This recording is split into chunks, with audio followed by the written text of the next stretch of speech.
Hi guys, welcome to today's video. And if you're new here, then my name is Hasita Ella, and I try to normalize my life as a wheelchair user, and I have a lot of fun. Like I make vlogs and stuff, and at the same time, I also do like a bit of disability awareness.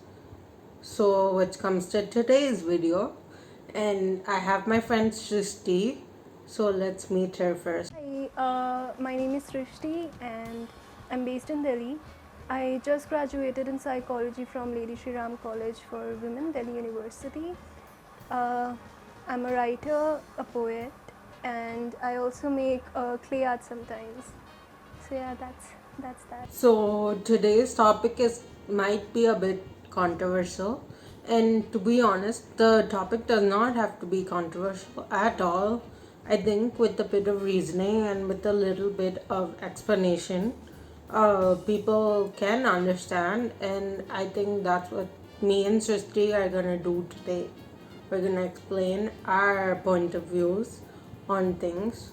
So the first thing is that people tend to look at us either pitifully or with inspiration. There's no in between at all. So, for example, uh, just by looking at our wheelchair, or even if we're just like sad, for example, like we're humans too, we have emotions, we can be sad, we can be happy, and all those things. But if we tend to be sad, then other people tend to assume that we're depressed and like that's how we should be, and that's like the kind of box that people put us into.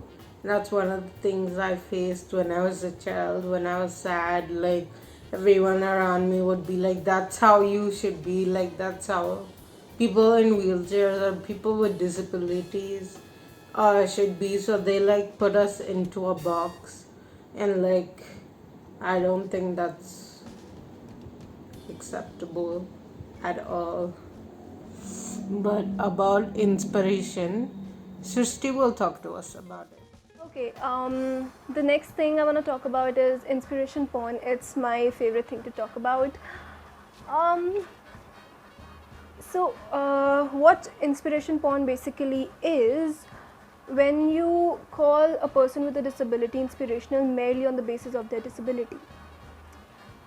So, a lot of times, random people that I don't know, that I haven't met ever, come up to me and they tell me that I am inspiring and they tell me that they're proud of me. And I just sit there being confused because I don't understand their reason of calling me inspiring, because they don't know me. They haven't seen me anything. They haven't seen me doing anything inspiring. I mean, I'm merely sitting on a wheelchair. How is that inspiring? Um, so I'm not saying that don't like stop calling us inspirational, um, but there has to be some context. Uh, you don't go on calling your non-disabled friends or non-disabled family members inspirational on a daily basis, right?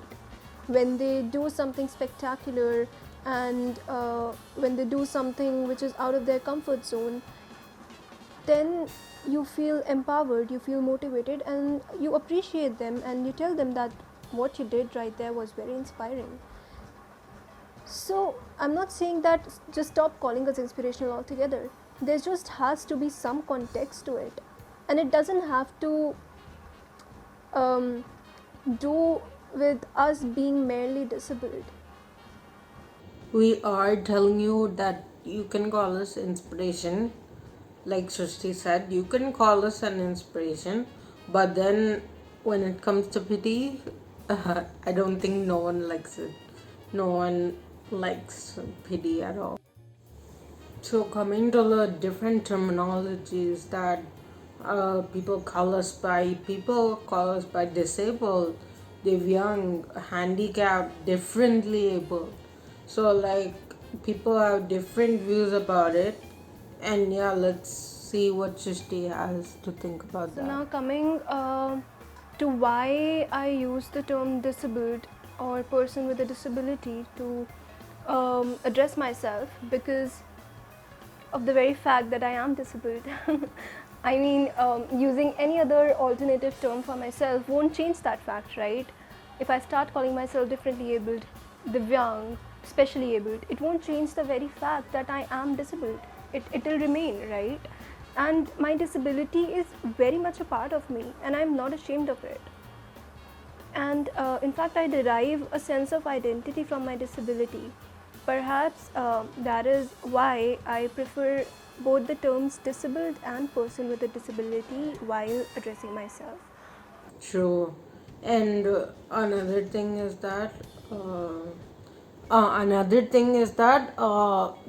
a person with a disability is widely accepted.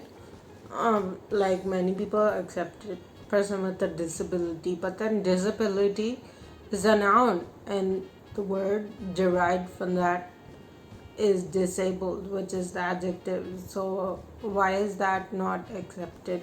Is my question. One really important thing to note here is that one should always ask a person with a disability what term do they identify with.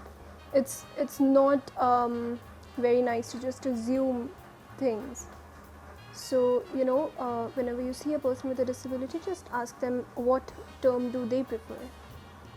True. And just like Trishti prefers disabled, I particularly don't mind like disabled or different label. Like I don't find all these terms really offensive, because what other people are calling us doesn't really change our identity.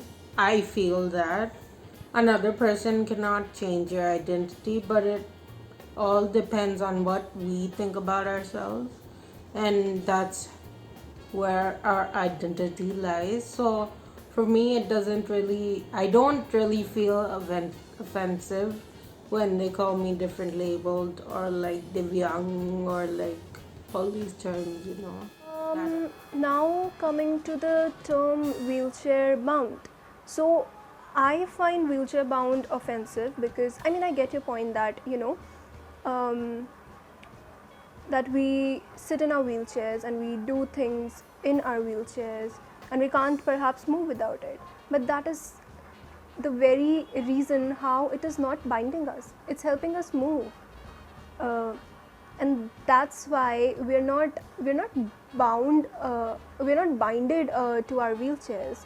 We are just using them for a better mobility, right? So in a way, then they're not binding us or restricting us, rather than they're giving us freedom to move. So today was just a little reminder video with like all the terminologies and stuff. I think it's very important that we learn all these things. So yeah, if you like this video, please subscribe, please like it. And I'll come back with another video very soon. So bye.